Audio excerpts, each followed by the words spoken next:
Вася, привет. Расскажу тебе смешной анекдот. Обоссышься, блядь. Короче, приезжает мужик в санаторий для нудистов. Ну, на ресепшн сдает одежду, сразу голый, все, ключи ему дают, идет в свой номер. По дороге, пока в номер идет, смотрит, такая телка навстречу голая. Там все голые ходят.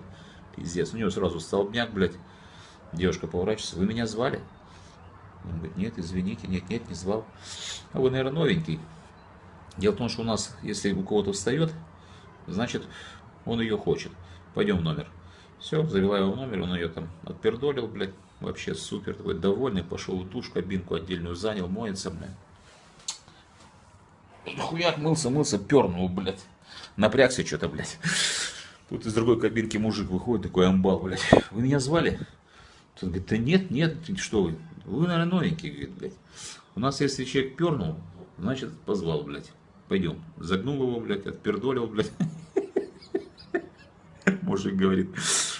Мужик, короче, блядь, побежал быстро на ресепшн, говорит, слушай, не хочу я тут отдыхать, блядь, ничего, отдайте мою одежду, я домой.